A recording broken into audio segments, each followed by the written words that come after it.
Dear learners, greetings of the day. Welcome back to my channel, English Mentor.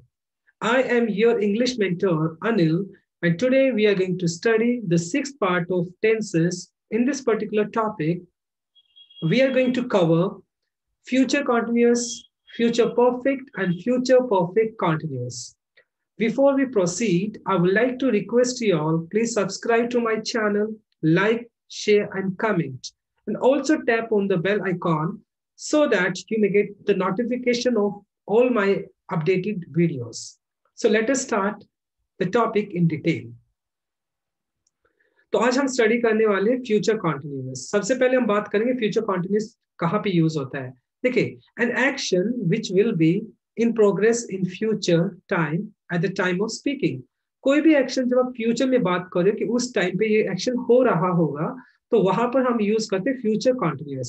Simple सा structure होता है, सबसे पहले सब्जेक्ट आएगा, फॉलोड बाय शैल या विल आएगा, उसके बाद बी लग जाएगा, और उसके बाद V1 आ जाएगा, उसके बाद ING, और फिर आपका ऑब्जेक्ट आ जाता है। ये होता है फ्यूचर कॉन्टिन्यूअस का फॉर्मेशन। देखिए सेंटेंस देखते हैं। Ram will be attending the class, Ram will be attending the class at 9 o'clock। यानी राम क्या कर रहा होगा, कल 9 बजे तो क्लास अटेंड कर रहा होगा। तो देखो राम सब्जेक्ट हो गया, विल आ गया, उसके बाद बी आ गया, V1 प्लस ING आ गया, ऑब्जेक्ट आ गया। तो यही स्ट्रक्चर हमने फॉलो किया था। जनरली इस फ्यूचर कॉन्टिन्यूअस के अंदर एक ही तरह का मिस्टेक होता है। वो होता क्या, देखो नेगेटिव सेंटेंस के अंदर Ram will be not attending the class at 9 o'clock।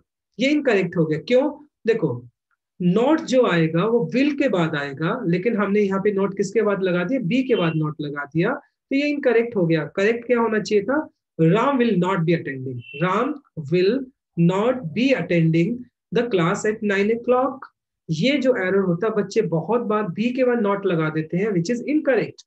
तो फ्यूचर कॉन्टिन्यूअस में नॉट अगर आप लगाएंगे, नेगेटिव सेंटेंस अगर बनाएंगे, तो विल के बाद नॉट लगाना है, ना कि बी के बाद नॉट। राइट, चलो नेक्स्ट मूव करते हैं हम। फ्यूचर परफेक्ट, ये बहुत इंपॉर्टेंट रूल है आपके लिए, तो इसको बड़े ध्यान से देखना होगा आपको। डिटेल्ड भी है काफी ये। देखिए जनरली हमें पता है आई और वी के साथ हम क्या यूज कर लेते हैं, शेल यूज कर लेते हैं, विल यूज शेल, या आई और वी के साथ हम शेल यूज करते हैं। उसके बाद वर्ब की थर्ड फॉर्म लग जाती है, हैव आ जाता है फ्यूचर परफेक्ट में। और अगर हम ही शी इट या दे की बात करें तो विल आ जाएगा, उसके बाद हैव आ जाएगा, और थर्ड फॉर्म आ जाएगा। अगर मैं इन शॉर्ट अगर आपको बोलूं फ्यूचर परफेक्ट यूज कहाँ करेंगे, देखो future perfect we use in that condition when an action which will have finished before a specific time period। कोई भी ऐसा एक्शन जो फ्यूचर में एक स्पेसिफिक टाइम पीरियड से पहले हो जाएगा, तो वहां पर हम फ्यूचर परफेक्ट टेंस को यूज करते हैं। तो वहां पर स्ट्रक्चर जो होता है, सबसे पहले सब्जेक्ट आएगा, उसके बाद या विल या शैल आ जाता है आपका, और उसके बाद आपका आप हैव लगाते हैं, और उसके बाद वर्ब की थर्ड फॉर्म आ जाती है, और उसके बाद ऑब्जेक्ट आ जाता है। ये स्ट्रक्चर आपको फॉलो करना होता है। अब जनरली अगर मैं बात करूं, फ्यूचर परफेक्ट की एक पहचान होती है, अगर आपको बाय के साथ कभी कोई टाइम मेंशन किया होता है, तो उस तरह के सेंटेंसेस में आपको परफेक्ट यूज करना चाहिए। देखिए by Monday, by July, by 2020, by tomorrow, by now, by the end of this month, by this end year, by the end of this week, by morning, by evening, by 9 o'clock। यानी bye के साथ अगर कोई भी time specific time दिया गया आपको, तो वहां पर आप फ्यूचर परफेक्ट यूज करें। सिमिलर अगर एक फ्यूचर के अंदर एक स्पेसिफिक टाइम से पहले की बात करते हैं, यानी बिफोर लगाकर कोई सेंटेंस बोलते हैं, तो वहां पर भी आपको फ्यूचर परफेक्ट यूज करना चाहिए। जैसे बिफोर अप्रैल, बिफोर 2020। अब इसके कुछ एग्जांपल्स देख लेते हैं हम, ठीक है। देखिए अगर मैं बात करता हूं, she will reach Delhi by evening. देखो she will reach Delhi by evening, अब यहाँ पे हमने बाय इवनिंग यूज किया है, तो इस तरह के सेंटेंसेस के अंदर आप फ्यूचर परफेक्ट यूज करेंगे। तो यहाँ पे विल रीच नहीं आना चाहिए, होना क्या चाहिए था, विल हैव रीच्ड होना चाहिए था। देखो she will have reached Delhi by evening, ये करेक्ट हो गया। She will sell this scooter by the end of this month. अब ये देखो by the end of this month हो गया अगेन, तो ये फ्यूचर परफेक्ट में जाना चाहिए, तो विल हैव सोल्ड आना चाहिए। ठीक है, ये भी ऊपर वाला इनकरेक्ट, तो ये करेक्ट हो गया। I will compensate for this loss by 2015। मैं फ्यूचर की बात कर रहा हूं, मान लो तो 2021 कर दिया मैंने, तो I will compensate for this loss by 2021। तो अभी ये मतलब क्या हो जाएगा, आने वाले टाइम की बात बता रहा हूँ, बाय बाय लगा के मैंने ईयर को मेंशन कर दिया, तो यहाँ पर भी फ्यूचर आना चाहिए, future perfect, will have compensated आना चाहिए, देखिए, ठीक है।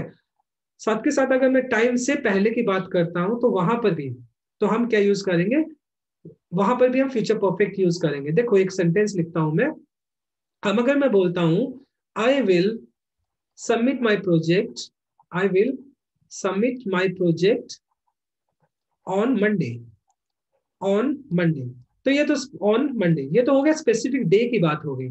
तो स्पेसिफिक डे की जब बात करते हैं तो वहां पर फ्यूचर इनडेफिनाइट होता है।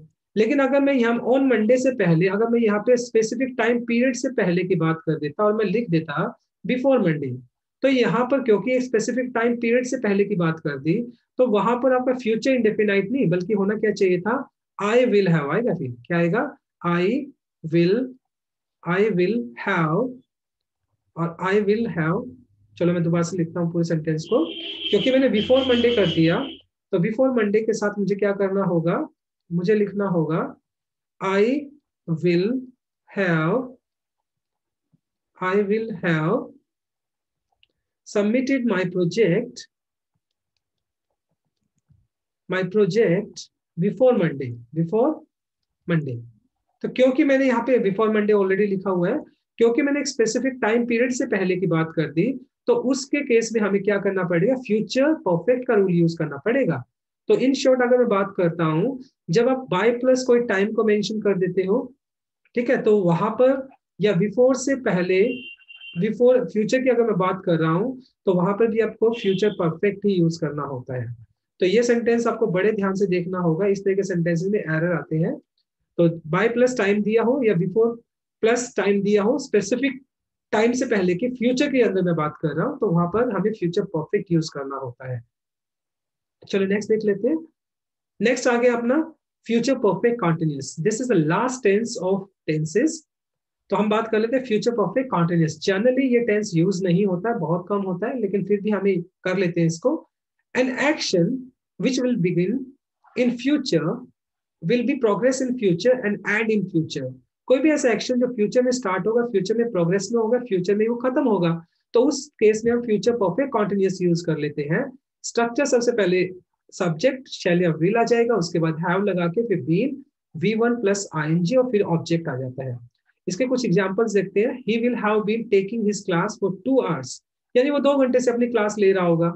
क्योंकि हमने यहाँ पे टाइम मेंशन कर दिया है, तो सेम सेंटेंस आपका किस में कन्वर्ट हो जाएगा, आपका फ्यूचर परफेक्ट कॉन्टिन्यूस में हो जाएगा। अगर मैं यहाँ पे टाइम मेंशन नहीं करता, तो यहाँ पे ये सेंटेंस हमें किस में करना पड़ता, ये हमें फ्यूचर कॉन्टिन्यूस में करना पड़ता। लेकिन यहाँ पे टाइम मेंशन कर दिया, तो इसलिए ये सेंटेंस अब किस में हो जाएगा, फ्यूचर परफेक्ट कॉन्टिन्यूस में हो जाएगा।